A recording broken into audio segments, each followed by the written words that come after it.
Habari mpenzi mtazamaji wetu wa BK Commercial Online TV.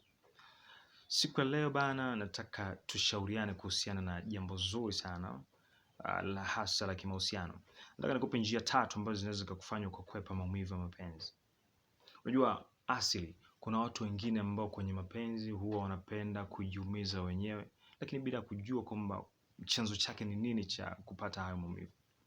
Anajitengenezea maumivu yeye, lakini yeye ndio yanakuja kumdhuru yale maumivu.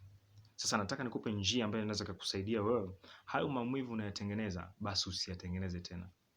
Kwa maana kwamba usipoyatengeneza basi huwezi kuja kuumia kwa ajili ya maumivu hayo ambayo hukuyatengeneza mwanzo. Nataka nikupe njia tatu ambazo zinaweza kukufanya wewe ukakwepa maumivu ya mapenzi. Twende sambamba kuanzia mwanzo mpaka mwisho ili upate kunielewa vyema. Njia ya kwanza ambayo nahitaji wewe mpenzi msikilizaji wangu, mpenzi mtazamaji wangu, uweze kunielewa kwa kina sana kuhusiana na hivi vitu ambavyo vinaweza vikakupelekea wewe usiumie tena katika maisha ya kimahusiano. Jambo la kwanza, kwepa kumpa mwenza wako nafasi ya Mungu. Kwepa kumpa mwenza wako nafasi ya Mungu. Kwa maana hivi ni kwamba pale ambapo wewe umejiingiza katika mahusiano, kuna vitu ambavyo mara nyingi watu huwa wanapenda kujifariji. Unakuja kukuta mtu anasema kwamba mtu wangu huyu ndo kila kitu kwenye maisha yangu. Sasa unapompa nafasi ya kila kitu kwenye maisha yangu, maana yake umempa nafasi ya Mungu. Huenda hata hiyo nafasi wazazi wako hujawahi kuwapa. Sasa pointi hiyo ina uwezo wa kukuumiza kwa kiwango kikubwa sana, kwa sababu inakujengea hali katika nafsi yako ya kuamini kwamba mtu huyu hawezi kuja kunisaliti wala hawezi kuja kuniumiza katika namna yoyote ile, kwa sababu tayari kwenye akili yako umeshasema kwamba huyu ndio kila kitu kwenye maisha yangu. Sasa ukijenga pointi hiyo kwa namna yoyote ile, lazima ikuumize. Je, kinyume chake ni nini?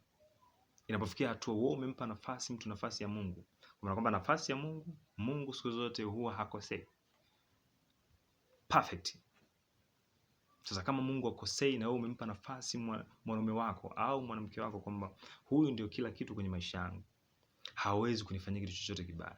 Je, siku ikija kutokea amekosea, nini ambacho utakijenga? Hilo la kwanza. Lakini jambo la pili, epuka kumpa mwenza wako nafasi ya shetani.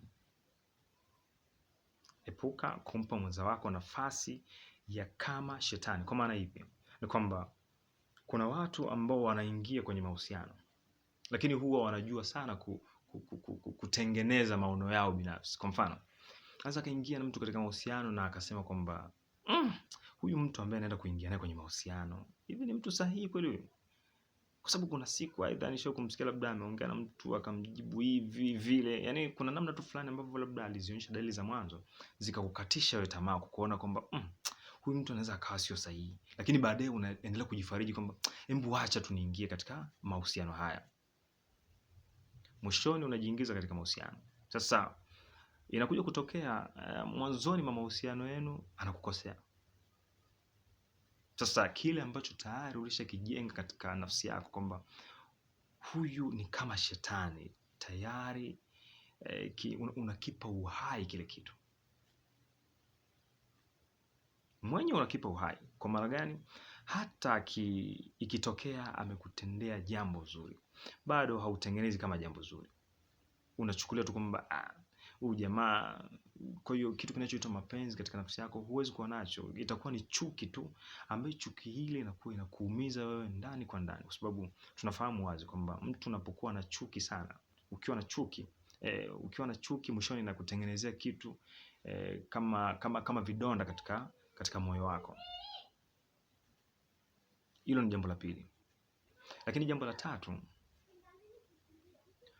mfanye mwenza wako kama binadamu. Nafikiri wazi tunaelewa mwanadamu ni mtu wa namna gani. Naturally tunaelewa kwamba mwanadamu wakati mwingine anakuwa black, lakini wakati mwingine anakuwa white. Kwa maana ipi? Kuna wakati anakuwa shetani, lakini kuna wakati anakuwa na uwepo wa Mungu ndani yake. Sasa ukishalielewa hilo kwamba huyu nilionaye mimi ni mtu wa namna gani, ni binadamu huyu, sababu hata Adamu pia alikosea kwa mujibu wa vitabu vinavyoeleza, vitabu vya imani, kwamba Adamu alikosea. Sasa ukishajua kwamba Adamu alikosea na wewe ni bin Adam, kwa unatakiwa uelewe kwamba huyu naishi naye mimi ni binadamu ambaye wakati wowote ana uwezo wa kunikosea na wakati wowote ana uwezo wa kupatia kunifanyia jambo zuri mimi. Kwa sababu watu wengine siku hizi wamekuwa wanajisifu, unakuta mtu anajisifu kwa bwana wake, au anajisifu kwa mwanamke wake kwamba anajisifu kwa mashosti zake maybe. Kwa kusema kwamba mimi bwana wangu bana mimi hawezi kunifanya kitu chochote kibaya. Au wewe mwanaume kujisifu mbele ya besti zako, friends zako kwamba mimi mwanamke wangu bana ni bora sana. Usitengeneze mitazamo hiyo hata siku moja, kwa sababu sisi ni binadamu na hakuna mwanadamu ambaye amekamilika. Sasa ukishajiwekea mazingira hayo, ni kwamba kitu kinachokuja kutokea mwishoni ni kwamba unajiandaa katika namna yoyote ile. Yaani ukishakitengeneza kile kitu mwanzo, basi unakiandalia mazingira kwamba huyu mtu muda wote anaweza kunikosea na muda wote anaweza kunifanyia mazuri. Kwa sababu leo hii ukishatengeneza mazingira haya, maana yake utaridhika kwa jambo lolote litakalotokea.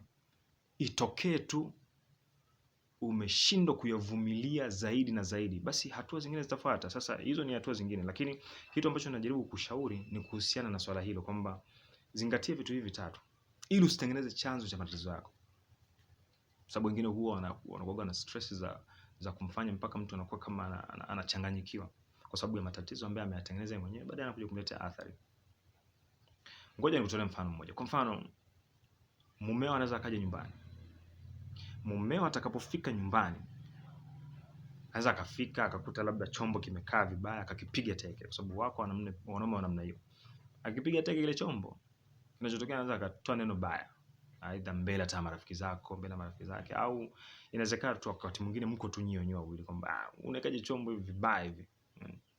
Naweka kama vyombo vyovyo tu. Sasa kwa njia hiyo inaweza kaa ikakuumiza wewe. Sasa inapotokea imekuumiza, basi tafuta wasaa mzuri, unakaa naye chini, unamuelekeza kama binadamu kwamba mume wangu bana, hichi sikukipenda. Uliongea 1 2 3, lakini sikufurahishwa kiuhalisia, kwa sababu mimi ni mtu mzima. Leo hii naweza nikawa nimekosa, lakini nikalisha chini nielekeza kwamba mke wangu bana, hichi kitu mimi sijakipenda. Kwa sababu hali hiyo huwa inawavunja sana moyo watu wengine.